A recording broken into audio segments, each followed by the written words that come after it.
Good morning students, myself Kamlesh Dikshit. आज हमारा subject है ऑब्जेक्ट ओरिएंटेड प्रोग्रामिंग, जिसका लेक्चर नंबर है 2। आज का हमारा टॉपिक है characteristics of object oriented programming language. तो ऑब्जेक्ट ओरिएंटेड प्रोग्रामिंग लैंग्वेज, जैसा कि हम पहले ही जान चुके हैं, ऑब्जेक्ट ओरिएंटेड प्रोग्रामिंग का नाम ही जिसका ऐसा है कि ऑब्जेक्ट ओरिएंटेड, ये ऑब्जेक्ट के ऊपर डिपेंड करती है पूरी तरीके से। और ऑब्जेक्ट ओरिएंटेड प्रोग्रामिंग को हम क्यों यूज में लेते हैं कि हमारी जो रियल वर्ल्ड जो प्रॉब्लम्स होती है उनको इनहेरिटेंस, हाइडिंग और पॉलीमॉर्फिज्म, एब्स्ट्रैक्शन, इसके द्वारा इसको हम सॉल्व कर सकें, हमारी जो भी प्रॉब्लम्स हैं उनको। जो द मेन एम जो इसका होता है इस प्रोग्रामिंग लैंग्वेज का, ऊप्स का, तो ये होता है bind together data and the functions that operate on them, यानी कि उन डेटा को और उन फंक्शंस को आपस में बाइंड करते हैं जो उसके ऊपर काम करते हैं, उन डेटा के ऊपर काम करते हैं। तो ये ताकि हम प्रोग्राम जो एक्सेस कर सकते हैं, ताकि हम हमारी प्रॉब्लम्स को सॉल्व कर सकें प्रोग्रामिंग के थ्रू। अब कैरेक्टरिस्टिक जो ऊप्स की होती है वो 6 मेन कैरेक्टरिस्टिक्स होती हैं। कौन कौन सी होती हैं? ऑब्जेक्ट्स होती हैं, क्लास होते हैं, एब्स्ट्रैक्शन होता है, पॉलीमॉर्फिज्म होता है, इनहेरिटेंस होता है, एनकैप्सुलेशन होता है। कभी कभी इन्हें, जैसे हमारे अगर क्वेश्चन आता है तो इस तरीके से आता है कि कॉन्सेप्ट ऑफ ऊप्स को एक्सप्लेन कीजिए। या तो आप अगर आपसे पूछे कि कैरेक्टरिस्टिक्स ऑफ ऊप्स लैंग्वेज, या फिर आपसे पूछे कॉन्सेप्ट ऑफ ऊप्स लैंग्वेज, तो आपको दोनों एक ही आंसर होगा, दोनों ही, कि इसके 6 कैरेक्टरिस्टिक्स या कॉन्सेप्ट्स होते हैं: object, class, abstraction, polymorphism, inheritance और एनकैप्सुलेशन। ये 6 हमारे इसके मेन कैरेक्टरिस्टिक्स होती हैं। अब इनको एक एक करके हम डिटेल में पढ़ेंगे। सबसे पहले हमारा आता है क्लास। क्लास क्या होती है? The building block of C++ that leads to object-oriented programming is a class.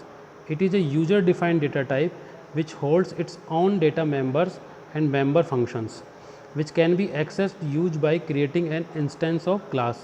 A class like a blueprint of an object. क्या होती है कि जिसके अंदर हम, जिसके थ्रू हम किस ऑब्जेक्ट को एक्सेस कर सकते हैं, जिसके खुद के मेंबर्स होते हैं, एक्सेस स्पेसिफायर्स होते हैं, और जिसके थ्रू हम सारे ऑब्जेक्ट के फीचर्स को एक्सेस करते हैं, वो क्लास कहलाती है।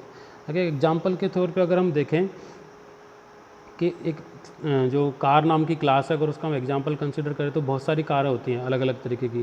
कोई पैसेंजर कार होती है, कोई स्पोर्ट्स कार होती है, कोई हैचबैक कार होती है। लेकिन उनके जो कुछ फीचर्स होते हैं, यानी कि क्लास तो सेम हो गई सबकी, लेकिन जो कुछ उनके फीचर्स होते हैं, जैसे कि 4 व्हील है, ये सेम होगा, वो तो डिफरेंट हो गए। और स्पीड लिमिट है, और ये जो कोई सभी कार 4 व्हील होंगी, स्पीड लिमिट भी उसकी होगी उनकी, किसी की 100 होगी, किसी की 120 होगी, किसी की 140 होगी। उसके माइलेज कितना देगी, ये भी उसके अंदर प्रॉपर्टीज आएगी। तो कुछ प्रॉपर्टीज़ है जो कॉमन लेके चलेंगी सभी कार्स, कुछ प्रॉपर्टीज़ होगी जो उनकी डिफरेंस हो सकती है, और कुछ प्रॉपर्टीज़ होगी जो कॉमन लेके चलेंगे। तो यानी कि जो क्लास होगी कार्स, उसके अंदर डिफरेंट कार्स होंगी, लेकिन प्रॉपर्टीज़ जो होगी कुछ वो शेयर करेंगी, वो सेम प्रॉपर्टीज़ को शेयर कर सकते हैं। और आगे हम देखते हैं कि क्लासेस के, एक class is a user defined data type which has data members and member functions. क्या होता है कि एक class user defined data type मतलब कि जैसा कि आपने पिछले जो सी के अंदर पढ़ा होगा कि 2 तरीके के डेटा होते हैं। एक तो प्री डिफाइंड जो होते हैं, जैसे इंटीजर, फ्लोट, कैरेक्टर वगैरह, और दूसरा होता है यूजर डिफाइंड डेटा टाइप्स, जिनको हम खुद डिफाइन करते हैं, जिसमें स्ट्रक्चर, यूनियन वगैरह आते हैं। उसी तरीके से क्लास भी एक यूजर डिफाइंड डेटा टाइप होती है, क्योंकि उसको हो यूजर डिफाइन करता है, वो खुद से पहले से डिफाइन नहीं होती है, उसको हम बनाते हैं। उसके अंदर वेरिएबल्स भी हमारे जो ज़रूरत होती है, हमारी नीड होती है, उसके अकॉर्डिंग डालते हैं। दूसरा है data members are the data variables and member functions are function use to manipulate these variables together. These data members and member functions define the properties and behaviour of the object in a class. कि जो किस तरीके, अगर जैसे मैंने integer वगैरह के उसके अंदर डिक्लेयर किए, कैरेक्टर डिक्लेयर किया, तो वो डिपेंड करेगा कि ऑब्जेक्ट किस तरीके से बिहेव करेगा। तो जो भी डेटा मेंबर हम क्लास के अंदर डिक्लेयर करेंगे, उसी पे हमारा ऑब्जेक्ट का बिहेवियर डिपेंड करेगा।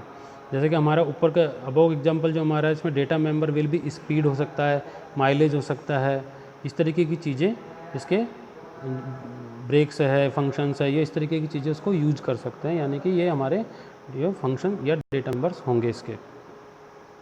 अब हम बात करते हैं दूसरे हमारे जो कैरेक्टरिस्टिक्स है उसकी, ऑब्जेक्ट के बारे में आप पहले भी जान चुके हो कि ऑब्जेक्ट क्या होता है। An object is a identifiable entity with some characteristic, जिसकी कुछ कैरेक्टरिस्टिक्स हो, एंड बिहेवियर, उसका कुछ बिहेवियर होता है।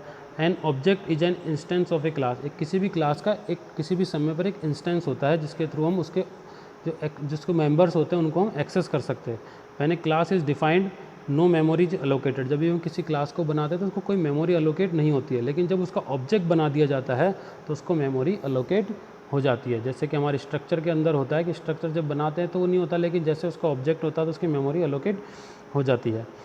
और उसकी मेमोरी कितनी होती है, उसके जो भी टोटल मेंबर्स उसके अंदर होते हैं उनकी टोटल साइज़ के इक्वलेंट उसकी मेमोरी होती है स्ट्रक्चर की। उसी तरीके से यहाँ पे भी इसकी मेमोरी अलोकेट हो जाती है ऑब्जेक्ट के साथ। When a program is executed the objects interact by sending message to one another.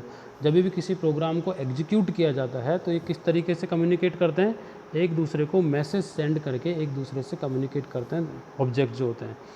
Her object, each object contains the data code to manipulate the data. Objects can interact without having to know details of each other. वो एक दूसरे की details को जाने बिना भी एक दूसरे से क्या कर सकते हैं, इंटरेक्ट कर सकते हैं। और कोड, एक दूसरे के कोड के बारे में नहीं जानते कि उसके अंदर क्या क्या कोड लिखा हुआ है, क्या क्या उनकी फंक्शनलिटीज होगी, उसके बिना भी वो एक्सेप्ट कर सकते हैं। उनके बारे में सिर्फ यही जानना काफ़ी होता है आपस में एक दूसरे का कि वो एक दूसरे से मैसेज के थ्रू कम्युनिकेट कर सकते हैं, एक दूसरे के मैसेज को एक्सेप्ट कर सकते हैं या नहीं कर सकते, यही इनके लिए जानना काफ़ी होता है।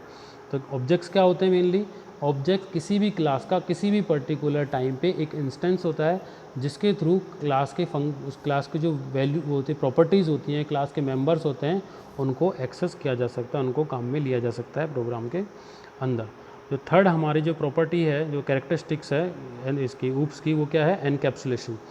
एनकैप्सुलेशन डिफाइन करती है wrapping up of data and information under a single unit. किसी भी एक सिंगल यूनिट या सिंगल नेम के नीचे डेटा और इन्फॉर्मेशन को रैप करना मतलब बांधना, बाइंड करना। तो in object oriented programming encapsulation is defined as binding together, यानी कि एक दूसरे को बाइंड कर देना ही एनकैप्सुलेशन कहलाती है। The data and the functions that manipulate them, यानी कि जो मैनिपुलेट करते हैं इन्फॉर्मेशन को, डेटा और इन्फॉर्मेशन या फंक्शन जो है उनको एक दूसरे को बाइंड करना, ताकि किसी दूसरे को ये जो दूसरा फंक्शन होता है या दूसरा मेंबर होता है वो उसे ना देख सके, यानी कि हाइड कर देना एक तरीके से, ये क्या कहलाता है, एनकैप्सुलेशन कहलाता है। एनकैप्सुलेशन को आगे अगर हम कंटिन्यू करें तो क्या होता है एनकैप्सुलेशन के अंदर, एक रियल लाइफ एग्जांपल को हम कंसिडर करते हैं यहाँ पे एनकैप्सुलेशन में। एक कंपनी है जिसके अंदर डिफरेंट सेक्शंस हो सकते हैं, जैसे कि अकाउंट सेक्शन हो सकता है, फाइनेंस सेक्शन हो सकता है, सेल्स सेक्शन हो सकता है। तो फाइनेंस सेक्शन होता है वो हैंडल किसको करता है, फाइनेंशियल ट्रांजैक्शंस को हैंडल करता है और उसके सारे रिकॉर्ड रखता है। जो सेल्स सेक्शन होता है वो सेल्स के सारे रिकॉर्ड अपने पास रखता है और सेल के सारे रिकॉर्ड को मैनेज करता है, उसकी जो भी एक्टिविटीज़ होती है उसको सेल्स डिपार्टमेंट एक्टिव करता है। अब हमारे सामने नाउ देर में भी सिचुएशन अराइज, कि यहाँ पे एक सिचुएशन अराइज हो सकती है कि when some reason an official from finance section needs all the data about sales in a particular month. किसी भी पर्टिकुलर मंथ में अगर कोई फाइनेंस वाला है वो सेल्स वाले डिपार्टमेंट से कहता है कि हमें आपके जो फाइनेंशियल जो आपका डिपार्टमेंट है इस मंथ के हमें आपको पूरी डिटेल चाहिए कि आपने क्या क्या सेल्स किया, कहाँ सेल किया, वो हमको पूरी डिटेल आपकी चाहिए होगी। तो इस केस के अंदर ही is not allowed to directly access, यानी कि जो फाइनेंशियल डिपार्टमेंट वाला है वो डायरेक्टली उस सेल्स डिपार्टमेंट के जो इन्फॉर्मेशन है, जो डेटा है, उसको एक्सेस नहीं कर सकता, उसको अलाउ नहीं है। ऐसा ना करके वो क्या करेगा कि सेल्स डिपार्टमेंट का जो रिप्रेजेंटेटिव है जो हैंडल करता है उसको, वो उससे संपर्क करेगा, रिक्वेस्ट हिम, यानी कि वो उससे रिक्वेस्ट करेगा उस डेटा के लिए। और तब वो जो सेल्स डिपार्टमेंट वाला जो बंदा है जो मैनेज कर रहा है वो उस रिक्वेस्ट को चेक करेगा, वहाँ पे डेट देखेगा और जो भी इन्फॉर्मेशन फाइनेंस डिपार्टमेंट वालों को चाहिए वो उसको उसी मंथ की प्रोवाइड कराएगा। अगर उसको हमने पूरा ही ठीक है उसको पूरा पकड़ा दिया कि फाइनेंस वाले को हाँ ठीक है सेल्स का तुम पूरा रिकॉर्ड देख सको, हो सकता है वो उस मंथ की ना देखे किसी दूसरे मंथ के देखे और उसके अंदर कोई चेंजेस भी कर दे जो कि हार्मफुल हो सकते हैं कंपनी के लिए। तो इस तरीके से एक फाइनेंस डिपार्टमेंट को तो फाइनली क्या करता है, this is what encapsulation is. Encapsulation क्या करता है, डेटा जो होता है उसको हाइड करके रखता है दूसरे डिपार्टमेंट से, यानी कि सेल्स जो डिपार्टमेंट है उसका डेटा को हाइड कर रखा है फाइनेंस डिपार्टमेंट से। फाइनेंस डिपार्टमेंट का जो डेटा वो हाइड है सेल्स डिपार्टमेंट, यानी कि एक दूसरे से देख नहीं सकते। और पूरा जो डेटा है, पूरा एम्प्लॉयज़ का जो पूरा डेटा है वो सेल्स डिपार्टमेंट के अंदर रैप होगा और फाइनेंशियल का जो भी डेटा होगा फाइनेंस डिपार्टमेंट के अंदर रैप होगा, यानी कि रैपिंग की जाती है, पैक किया जाता है सिर्फ एक डिपार्टमेंट के अंदर और वो पूरा हैंडल करता है। यानी कि अगर किसी भी इन्फॉर्मेशन को, किसी भी क्लास की इन्फॉर्मेशन को कहीं पे भी एक जगह स्टोर करके और उसको रैप एक नाम से उसको एक्सेस किया जा सके तो वो एनकैप्सुलेशन कहलाता है। तो आज का जो हमारा लेक्चर है वो तो वीडियो है जो इतना ही है एनकैप्सुलेशन। बाकी की जो 3 जिसकी प्रॉपर्टीज़ हैं, जो इसकी कैरेक्टरिस्टिक्स है, उन्हें हम नेक्स्ट वीडियो के अंदर देखेंगे, जो हमारा नेक्स्ट वीडियो आएगा इसका, उसके अंदर बाकी की 3 जो प्रॉपर्टीज़ है उनको देखेंगे। तो आज हमने कौन कौन सी 3 प्रॉपर्टीज़ देखी हैं, कौन कौन सी थी हमारी, क्लास, ऑब्जेक्ट और एनकैप्सुलेशन क्लास जो किसी भी इंस्टेंस पे बनाई जा सकती है, और ऑब्जेक्ट जो किसी क्लास का किसी पर्टिकुलर टाइम पे एक इंस्टेंस होगा, और उनका एनकैप्सुलेशन क्या होता है कि किसी भी जो इन्फॉर्मेशन होती है उसको एक नाम से रैप करके एक नाम से उसको एक्सेस किया जा सके। ये आज हमने पढ़ा। Thank you students.